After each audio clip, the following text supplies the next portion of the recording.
So welcome back to DC's Silver Age Storytime, and today's story comes from Adventure Comics number 368, published in May 1968, with story by Jim Shooter and art by Kurt Swan. What do the tests show about the girl's increased powers? Nothing definite, but this could be the first symptom of a rare space disease. If this is a sickness, I hope we have an epidemic.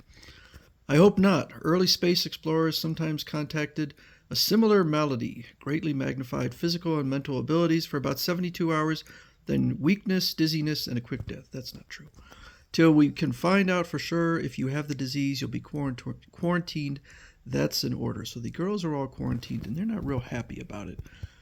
Meanwhile, the ambassador from the other planet is watching in on them. Good. The first seeds of enmity between the boys and girls are sown.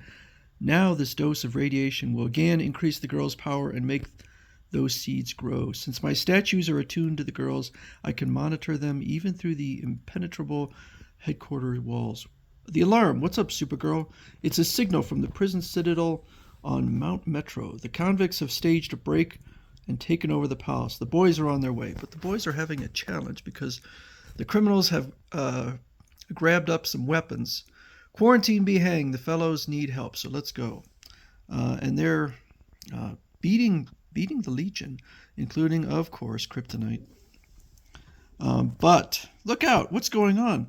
The whole place is doing a jig. I can't stand up. Look down there. It's Supergirl with the other Legion dames. And the girls have come to rescue the boys. They can't fight what they can't see, and my shadows will blot out their vision. I'll use my mental control to calm these cons down. Yeah, this one's as tall as the mountain. Forget it, mister. Kryptonite rays can't even give me a mild tingle, but they felled Superboy. So the girls come up, and the boys are unhappy that they're out of quarantine. What are you girls doing here anyway? You're under quarantine. Get back to the headquarters immediately. That's an order. Well, of all the gall, you and your masculine pride, just because we're mightier than you. That's enough. Get back to the HQ, or I'm on the girls' side in this one. Although the girls then start attacking the boys. I'm warning you, duo damsel. Don't force me to blast you with my weight-increasing rays. You won't get a chance, Starboy, because you're just not fast enough to duck 100 punches first. They just punch him 100 times. Well, it's not really 100. And the boys are no match for the hyper-powered girl. We've decided you're too weak to be in the Legion, so we're taking over and you're out. Why don't you guys form a losers legion of your own? That's no space disease they have, but it could be something worse. They sure aren't acting normal. This calls for a new strategy to get the one who's really behind this. Good. Phase 1 is complete. The Legion is divided. Now is the time for me to take a direct hand in the matter. Robo-servant, order an air car to take me to Legion headquarters. Soon. Madam Ambassador, the embassy called ahead and told us you were coming. We are honored by your visit. Your organization interests me. Where is that boy who is your leader? He and the other guys are gone. We threw those weaklings out. Oh, really? We couldn't have done it without Supergirl. She was magnificent. She practically had Superboy eating the dust at her feet. Please, I'd rather not talk about it. It was wrong. I think we should find the boys and apologize. The other girls are coming along fine, but the girl of steel is still soft. I must fix that. Excuse me, I have to make a call. So she starts to use more radiation to take over the girls' minds even more. But Shadow Lass mentions Brainiac 5. Brainiac 5? Yes, I'd put him to work scrubbing floors if his oh-so-logical superbrain could handle the job. And Supergirl starts to think maybe this isn't a good idea because she has feelings for Brainiac 5 as she has feelings for quite a few boys. Sorry I took so long. Those male diplomats are so long-winded. We've been talking about a female-dominated world. Could you tell us more about your planet? Of course. Supergirl's responding. Yes, tell us. So the male legionnaires are they've commandeered a Legion space cruiser. This'll do for temporary headquarters. We can receive emergency flashes on the ship's radio. Why worry about ordinary missions? Why not concentrate all our attention on the girls' revolt? But they do get a emergency call. Some gigantic mutated beast is attacking. Duck buddy, it's flinging my charge back like an overgrown electric eel. It looks like a whale, has a narwhal's horn and octopus tentacles. Well, I'll whale blubber boy down. Oops, moved a second too late. If I send him to the Deep Six now, he'll take us with him.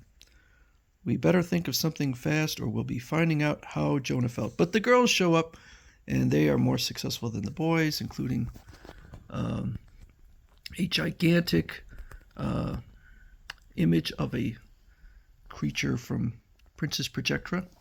It scares the mutated creature. Well, look what the girls hooked. Look what we hooked, girls. Is it a rare species? No, just a couple of common drips. The girls are doing very well, but it's time for another radiation dosage. There. Hello. Oh, Supergirl, I was just admiring some of your fabulous trophies. Speaking of admiring things, that's a lovely piece of jewelry. A charm bracelet. May I see it? Yes, the charms are kept inside. But she won't allow Supergirl to touch it. She says it is bad luck that could bring death. Meanwhile, another emergency as this building is collapsing. Ultra Boy is trying to hold it up as Karate Kid just bangs the pillars back into shape. But they are not having success. Can't you idiots do anything right? Spinning stars, the building stopped falling in midair. So this time it is Shrinking Violet who has become colossal and is holding it while Light Lass has made the debris very light so it doesn't harm anybody. Don't bother with the support, V. V will fix that when she finishes this. Swirling satellites, at least the people are safe. That's what counts.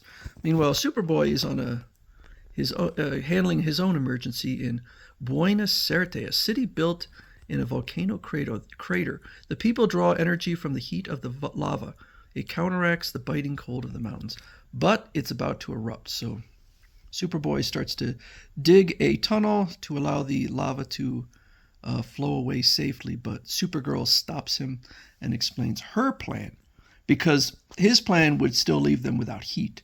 But she says, I built a pipeline to carry the gushing lava safely around the city and get rid of it without the explosions or earth tremors. I've added pipes to carry off the smoke too.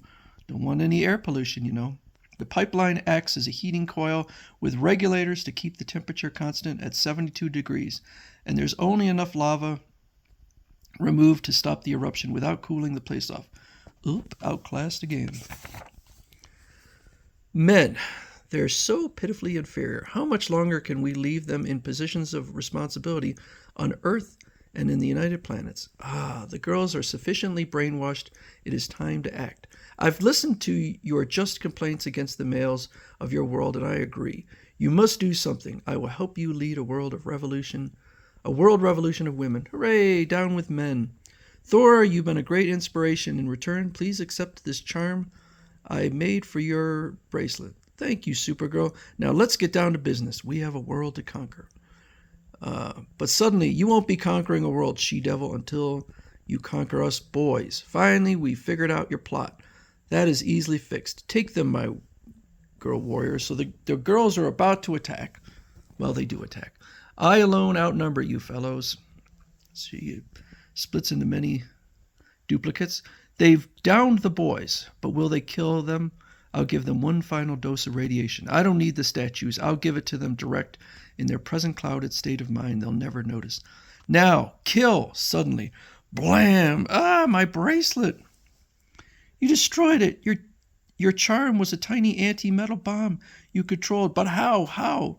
When Shadow Lass made me think about what would happen to Brainiac 5 in a feminist world, my mind snapped. My mind revolted. Your super will snapped. My super will snapped your control.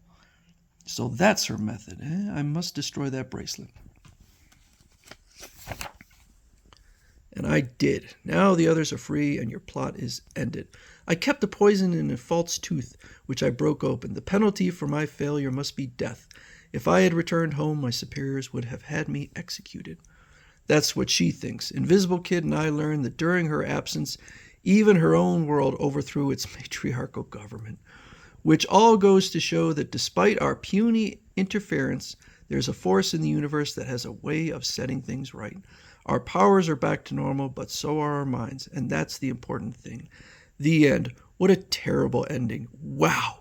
What an awful message. As the father of two girls, I could tell you I hated that ending. I mean, there is nothing wrong with women being in charge. So I don't know. I guess it's a sign of the times or something, or a sign that Jim Shooter is a teenager, but I did not like that ending at all.